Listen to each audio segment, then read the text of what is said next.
We know that throughout New Jersey, hundreds, if not thousands, of students are attending classes in sometimes facilities outside of their home district. This is not the case here, but certainly as I have visited along parts of the Jersey Shore, that is very much the reality. Here in Little Ferry, there are students whose families have been displaced by the storm. For those children, getting to school is no longer a simple walk or ride through their hometown, but a more complicated matter that begins and ends someplace they didn't necessarily call home. Just this week, on the floor of the House of Representatives, New York Congressman Michael Grimm, a Republican who represents parts of Staten Island and Brooklyn, said on the House floor his children in his district cry every time it rains because they think about what the potential consequences means.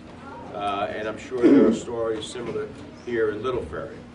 When so many children have had their lives disrupted by Sandy and the familiar has become unfamiliar, we can't overlook their needs, and we can't overlook their intellectual as well as their physical comfort. The Sandy relief package that the Senate passed in December and that the House restored this week after an unnecessary delay will help New Jersey rebuild schools. It will help families re-enter their homes and help businesses resume serving customers and clients.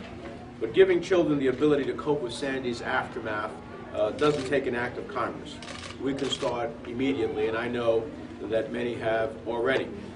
Reading is one of the healthiest ways of enabling a child to cope with adversity, to rise above it, to stretch their mind and their imaginations, and give them something to hold on to. A parent reading to a child is even better. Every year I make a point of reading to children in classrooms in some part of the state, and it's one of the most rewarding and satisfying experiences, one that I always look forward to, one that I hope talks about the importance of reading outside of the context of recovery from Sandy. It's just an important reality in our lives each and every day. It expands our minds, it takes us to places we've never been to, we can read about some place in the world that we can travel to, we can visit different countries, learn about different people, we can explore space, we can do so many things through the power of reading. The faces of those children, the curiosity you see in their eyes as you read to them reveals the wonder and discovery that comes from books. That's why I want to thank Dr. Koplewicz and the Child Mind Institute for arranging the donation of hundreds of children's books to the Little Ferry community. This contribution is one of many to come to the Little Ferry community, as evidenced by the cards and letters on the bulletin board behind me. But the superintendent was telling me this is a particular great donation because it's age appropriate for the children, and a lot of the donations were great, but this particular universe of books is age appropriate, which would be tremendously helpful. It's unique in that it serves to remind us that the simple act of reading to a child helps develop a child's cognition and ability to cope with adversity. And these are gifts that last a lifetime. I can assure you that when I go back to Washington next week, the first order of business will be to make sure that help finally comes, that Little Ferry fully recovers, and that we have what we need to rebuild homes and businesses and get people back to work and Little Ferry moving again.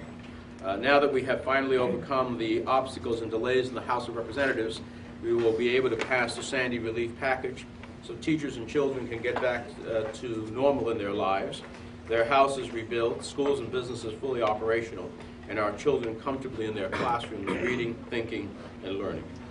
We have already begun working with Senator Reid, the Majority Leader, and our Republican colleagues to ensure quick Senate action on the bill that the House passed this week. We had passed the bill in December. Had it been passed by the House, relief would already be on its way, but in the absence of that, I hope that we will largely take the House bill and seek to move it in the Senate so that it can be sent directly to the President without a conference, without amendment, without changes. And hopefully our colleagues will agree to that process. That's what we are working on now. I'm committed to seeing that it happens and happens as soon as possible. So with thanks to the Child Mind Institute, also to the courageous people, because courage comes in many dimensions, and sometimes you don't actually exhibit it until you're challenged to do so. Ordinary people doing extraordinary things, as happened here in Little Ferry, to the mayor, and to so many others who brought back a sense of normalcy to the community. my respect, my admiration, and my hand in friendship as we continue to work to bring the resources that can make Little Ferry even stronger in the days ahead.